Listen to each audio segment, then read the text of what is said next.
everybody, we're going to be planting potatoes today. You may have seen the new show called Farmer Wants a Wife. Well, welcome to our new series called Wife Wants a Farmer. If you haven't met us before, I'm Christine. This is my husband Scott. This is our beautiful 10-acre homestead.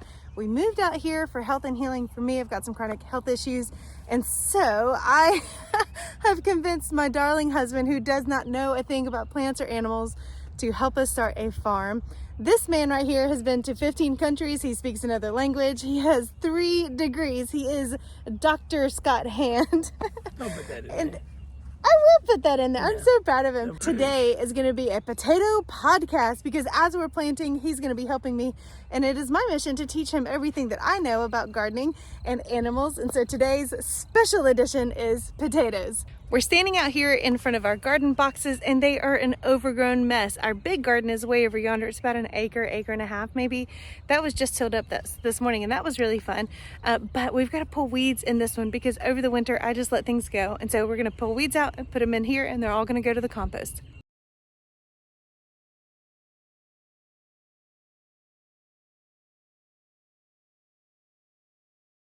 When you are going to put your potatoes in the ground is completely dependent on where you live. So we're in North Carolina, we're in the Piedmont, and we want to plant about 2 to 4 weeks before our last frost. Our last frost in North Carolina in this region is around April 19th. And so it's a couple weeks out from that. So now is the ideal time for us to start planting. Now, you really need to become a student of your particular climate wherever you are. You can just Google your gardening zone with your zip code, put it into Google, and they will tell you when your last frost date is and when to plant all the things. Here's an interesting fact. Farmers in New England will sometimes wait until they see the dandelions bloom because that tells them when the ground is ready and warm enough for potatoes.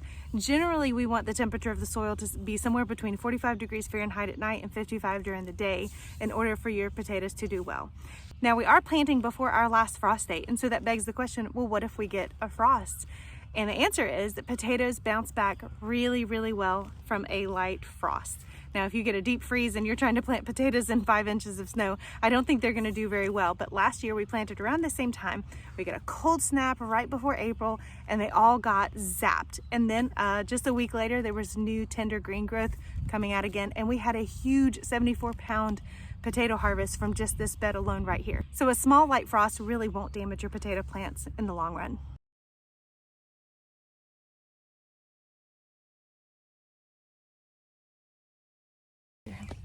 So you're going to plant a little bit before your frost date. Quit digging in your nose when I'm talking, man. You started talking before I was done. So you know to plant a little bit before your last frost date, but you also need to plant in the right kind of soil. So we have this really, really rich in compost, very loose and well-draining, rich black soil over here. Now, natively, our North Carolina soil is hard, compact, red clay. And we can grow a lot of things in red clay. We have squash and sweet potatoes and corn and pumpkins and, oh my gosh, everything else that grows in red clay, and it does okay.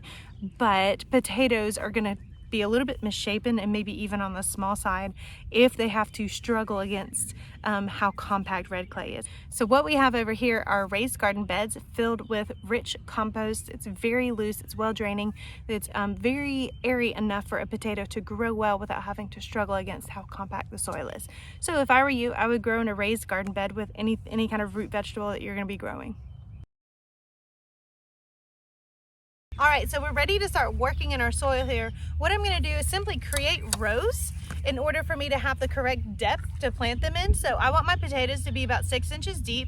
So what we're gonna do is create rows that are about 6 inches deep, but about 8 inches apart in order for the tubers to have plenty of room in between them. So I'm simply going to dig down. This is one of my favorite tools. This is a shuttle hoe. Looks like a stirrup. Helps me to get down deep. It's also great for weeding. And you may have to get in here, now that this is loosened up, get in here and really get it down deep. So, okay. So it looks like that when you're done. See if you can get it about 6 inches, 6 inches down, if you can. Okay, I got it.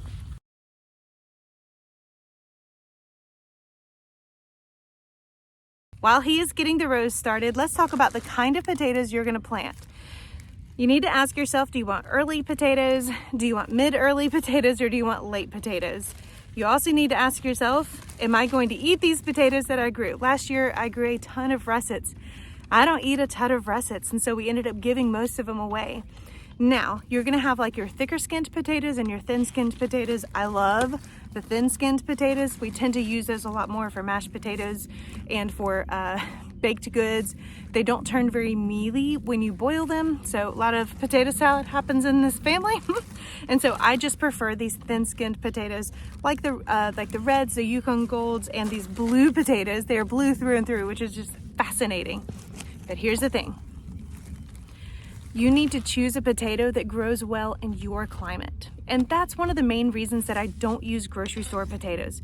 I love grocery store potatoes, and there's a lot of myths out there about planting store-bought potatoes. You can plant them as long as they have an eye where a root can start to grow out of, right here. But the thing with those grocery store potatoes is you don't know where they were grown. What if they were grown up north and they had a completely different climate? So every region is going to have things that just thrive there. So do your research. The back of these seed potatoes has all this information about how much sunlight, how much water, when to plant them, when to harvest them. And so going by a guide like this is going to give you the best chance at success. The other thing that you need to know is the difference between a determinate potato and an indeterminate potato. And it sounds like we're getting into a lot of details here.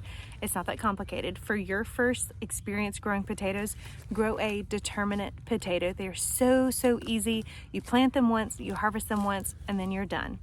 An indeterminate potato is going to grow in many layers up in the soil. And so in order for them to grow layers, you are going to plant them, add some soil, wait a little bit, add some more soil, wait a little bit, and add some more soil, because they're growing in many layers up their stalk. But a determinate potato is going to grow in one single layer under the soil, and you don't have to mound the soil up continuously because they grow along one single line of roots, and then that's it. It's very simple to harvest these. It's very simple to plant them. I am super busy, and I know myself well enough to know that I'm going to forget to come out here and keep adding soil to my potatoes. I prefer a harvest, or I prefer to plant something that I know that I'm going to plant once, and then I water and fertilize as my follow-up, rather than having to go and check for new growth to add more soil and so on. That's the main difference. You may have heard of a term called chitting, and you may have seen some people cut their potatoes in half before they plant them. Both of these things are optional, but they could give you a better harvest. Chitting is basically allowing your potatoes to be exposed to sunlight, and then they start to grow little sprouts. So it's like pre-sprouting something before you plant it. If you're like me, you did this by accident, because you can store your potatoes, but they're always growing something in my pantry. And so these potatoes, luckily I left them out on the porch for a couple of days. Let's say I did it on purpose and they were exposed to a little sunlight, and now you can see the little growth has begun. I'm so sorry about my fingernails. I hate it when people in videos have dirty fingernails. It's one of my pet peeves, and here I am doing it. I'm only human. Okay, here you go. You ready? Dirty fingernail warning. If you wanted to cut your potato, you need to, I can't do it.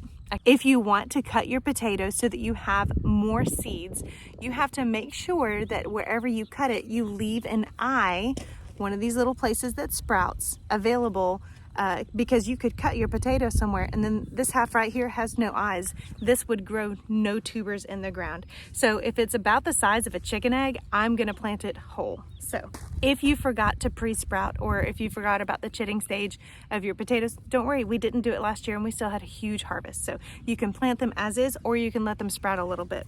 Now, is there anything wrong with growing grocery store potatoes? No, you could absolutely try it, but there are regulations from seed manufacturers who have to guarantee that these are not carrying a disease, and you don't have that same guarantee coming from a grocery store. Blight is really bothersome and tricky to deal with when you get it on potatoes. You might be bringing blight home.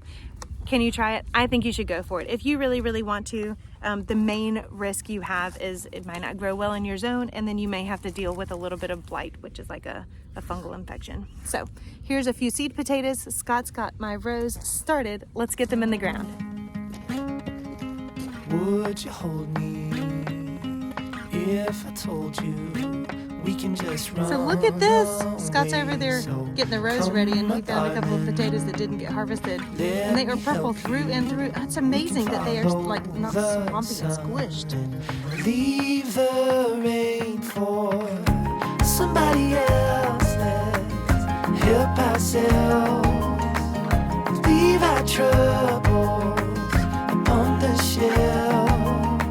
And don't you worry, we're gonna find all we need in our sunset paradise.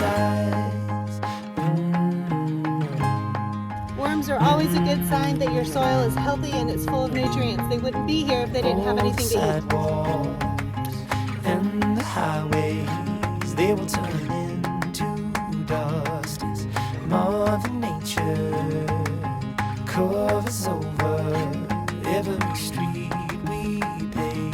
Can lead the way for somebody else to help themselves, leave their troubles upon the shelf. So don't you worry, we're gonna find all we need in our sunset paradise.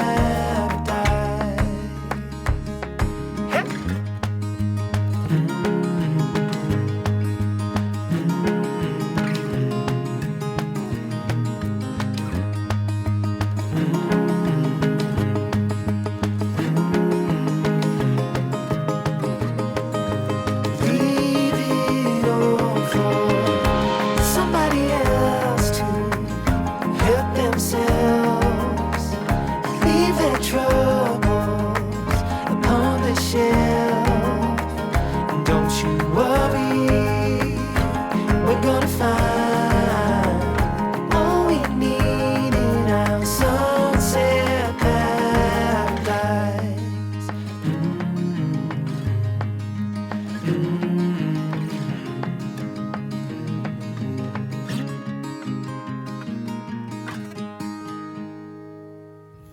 What we've done here is just add a nice thick layer of straw. This is going to act as our mulch. Mulching your garden bed after you're done planting is going to do a couple of things. The first thing it's going to do is help keep an even temperature and insulate the soil. It's also going to help to keep the moisture in and stop the high evaporation rates that happen when the summer sun hits really, really hard, which is going to be really, really soon.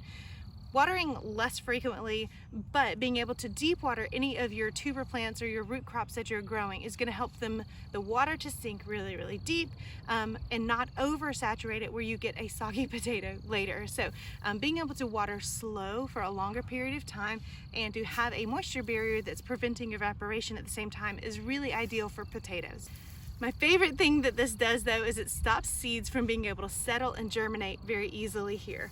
Right under this straw is an ideal breeding ground for all kinds of seeds to sit and germinate. And so what we're doing is creating a barrier right there. And I don't know about you, but I really don't have time to weed as much as I should. And so if I can prevent the necessity of weeding, I'm absolutely going to do it. So it does those three things, which I just love. I hope that we have a lot of potatoes coming up in the early part of the summer. That's all for today's video. I hope you enjoyed this episode of Wife Wants a Farmer here on Cabin Creek Homestead, and we'll see you in the next video. Bye.